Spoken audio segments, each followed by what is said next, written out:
a marché? Oui, allons tranquillement jusqu'au premier point lumineux. Mais où sommes-nous, grand-père? Nous sommes dans la galerie qui conduit au cœur des anciennes carrières d'ardoise que l'on éventées. Mais ne cours pas comme un cabri. Continue à marcher tranquillement, en réglant ton pas sur la progression de la lumière. Ah oui, la lumière en Regardez la lumière, regardez, Il fait elle est froid là. par ici. Oui, c'est vrai. Quoique sous terre, la température est la même toute l'année, et c'est la température moyenne de la surface. Faut suivre la lumière. Ici, il fait un peu moins de 12 degrés. Ceux qui ont vainqueur de l'hiver semblent plutôt chauds. Bon, bien sûr, il fait un peu plus frais que dans les grottes du sud de la France, où il fait 14 à 15 degrés, mais ne nous plaignons pas. Clément, Car si le sphéroscope est faut aller situé doucement. en haute montagne, il ne Très bien. de Pour attendre jusqu'au matin prochain. Je suis d'accord. Tu vas pas le dire, c'est pas noir quand même. Non, ça c'est un délire. Mais tu verras, dans quelques minutes, les yeux seront bien habitués et les éclairages suffiront largement pour l'observation de paysages souterrains. Et puis l'obscurité a un grand avantage. Dans le noir, la végétation ne peut pas se développer. Et les ardoises que nous sommes venus regarder sont très fortes la nuit. Tiens, justement, nous pouvons profiter de la surface de cette galerie pour observer l'ardoise de Beaumont dans son gisement naturel. Cette fameuse ardoise qui, dans la deuxième moitié du XIXe siècle, a donné tant d'espoir à ceux qui l'extrayaient à l'aide de synthétiques. Mais grand-père, qu'est-ce qu'une ardoise? Eh bien, l'ardoise est extraite du schiste ardoisier, une roche argileuse, feuilletée, qui se débite en plaques fines et régulières. Depuis très longtemps, elle est utilisée pour couvrir les toits, car sa structure et sa composition lui confèrent des qualités naturelles parfaitement adaptées à cet usage. Et on n'en trouve qu'à comment les inventer? Non, mais c'est seulement ici que la qualité de l'ardoise qui sonne clair sous le marteau a permis l'exploitation industrielle. Sinon, depuis le Moyen-Âge, les ardoises ont été extraites un peu partout dans le bocage. Alexandre, Mais attends-nous. on a mieux l'étendue des gisements quand je t'aurais expliqué comment s'est formé ce schiste. Regarde ce feuilletage. Il provient de l'écrasement de la roche sous des pressions gigantesques. Cela s'est passé lorsque deux continents se sont percutés et que s'est dressée une formidable chaîne de montagnes, aussi haute que l'Himalaya. Comme le feuilletage est perpendiculaire à la compression, nous nous indiquons la direction dans laquelle les continents se déplaçaient. Aujourd'hui, bien sûr, les montagnes ont disparu et il n'est pas facile de les imaginer. Et si elles n'avaient jamais existé, les paysages que nous connaissons en surface n'existeraient pas de la rue. Ces paysages meublés et façonnés par Ouais, ça va. que nous allons maintenant. Je suis. Ferme la route. Il y a de l'eau ici sous terre. Eh bien, ouvre bien tes yeux.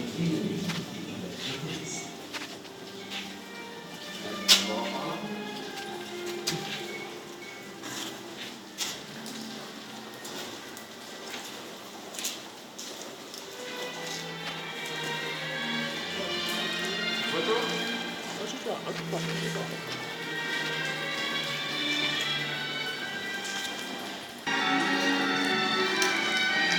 Ah, c'est cool ici.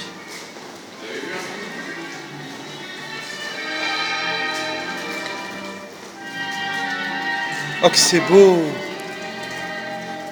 Que c'est beau.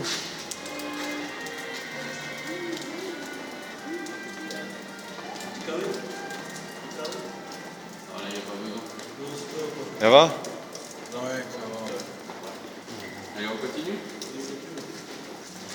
Ouais, grand-père, mais c'est un véritable lac souterrain. Oui, nous Clément. sommes ici au pays Mais là des lacs phréatiques. Tu as remarqué Alexandre la limpidité de cette eau.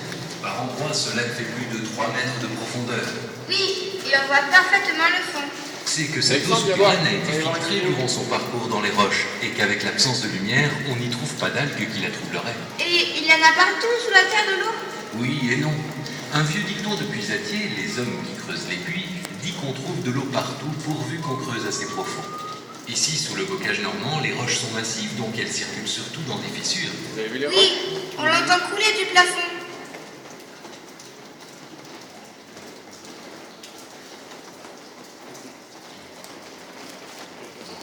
Mais grand-père, d'où vient-elle cette eau?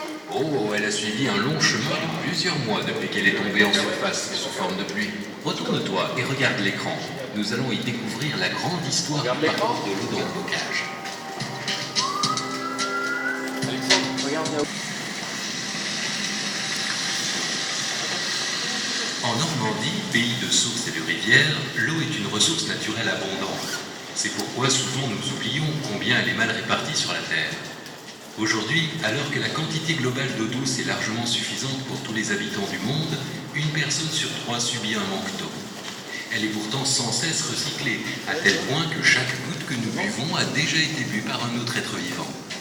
Constamment en mouvement, elle se déplace selon un cycle, le fameux cycle de l'eau. Le cycle de la vie. Ce cycle est basé sur le fait que la quantité d'eau sur Terre est globalement constante et que sous l'action du Soleil, elle circule entre plusieurs réservoirs. Le cycle de l'eau débute dans les océans où, chauffée par le Soleil, l'eau s'évapore et monte dans l'atmosphère. Comme il fait plus froid en altitude, la vapeur condense en minuscules gouttelettes pour former les nuages. En se refroidissant encore, s'accumulant, se heurtant, les nuages finissent par déverser leur contenu sur la Terre sous forme de pluie, de neige ou de grêle. Une fois arrivée au sol, l'eau n'a qu'une seule idée, couler jusqu'à la mer. Mais pour l'atteindre, il existe de nombreux chemins plus ou moins directs. Le plus simple est que l'eau ruisselle vers une rivière qui l'emmène à la mer. Ce cheminement peut être ralenti par un barrage, ce qui conduit à la formation d'un lac. Mais souvent, notre goutte de pluie rencontre un sol poreux, une fissure dans la roche par laquelle elle s'infiltre. La plupart du temps, elle est absorbée par les racines des plantes qui, en transpirant, vont la renvoyer sous forme de vapeur dans l'atmosphère. Parfois, elle rejaillit en surface pour former une source. Par contre, le chemin est beaucoup plus long si elle s'infiltre plus profondément dans les roches et rejoint les nappes phréatiques. Mais même en profondeur, elle s'écoule lentement et finit par rejoindre l'océan, où le cycle recommence.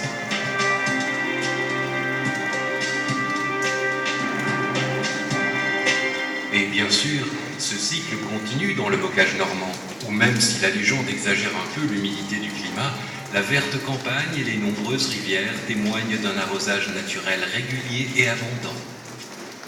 Mais que deviennent ces pluies lorsqu'elles arrivent au sol ? Pour répondre à cette question, il faut connaître la structure des sols et des roches. Le socle de schiste et de grès du massif armoricain est peu perméable à l'eau. Par contre, les formations superficielles, héritées des périodes froides où les glaciers recouvraient tout le nord de l'Europe, sont très poreuses. Donc, quand il pleut, la quasi-totalité de la pluie s'infiltre dans les sols. Puis, lorsque l'eau parvient à la profondeur du rocher, son infiltration en profondeur est ralentie et une grande partie s'écoule horizontalement vers la rivière. Cet écoulement invisible mais rapide explique la violence des crues du bocage. Il représente environ 70% de l'eau qui coule dans les rivières pendant une année. Pour sa part, l'eau qui a pu s'infiltrer dans les roches par des fissures descend lentement jusqu'à la zone où tous les vides sont pleins d'eau, la fameuse nappe phréatique. Cette nappe aussi s'écoule vers les rivières, mais en plusieurs mois. Du fait des roches massives du bocage armoricain, les réserves des nappes sont assez faibles. Pour comprendre le cycle de l'eau dans le bocage, nous devons aussi prendre en compte le rôle de la végétation.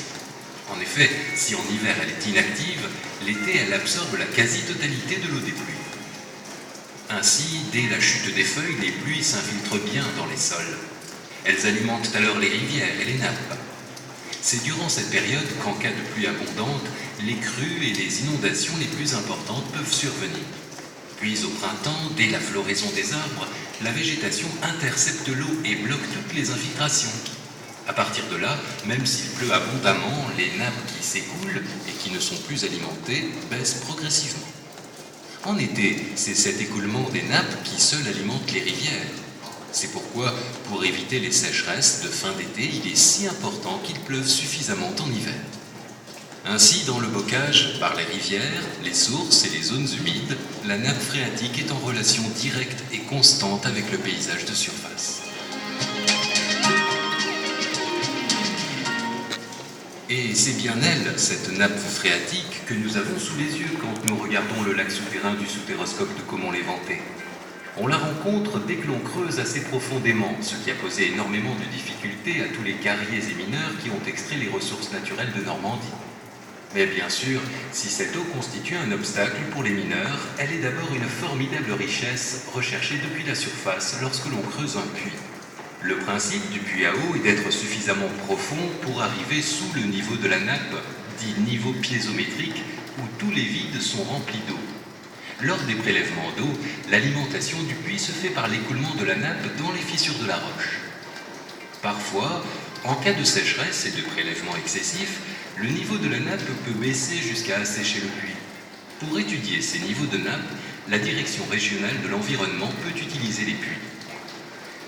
À partir des mesures des niveaux de tous les puits d'une région, sont dressées les cartes dites piézométriques qui représentent l'altitude de la surface de la nappe phréatique.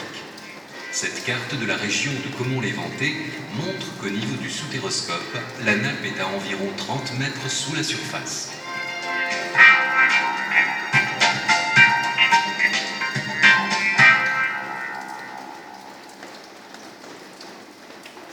Avec la présence de plusieurs plans d'eau juste sous le sol des galeries, la suite de notre visite va nous fournir d'autres preuves de la proximité de la nappe phréatique.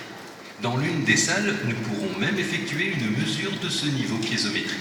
Mais auparavant, il nous faut reprendre notre cheminement souterrain et affronter les dragons de la galerie des frayeurs.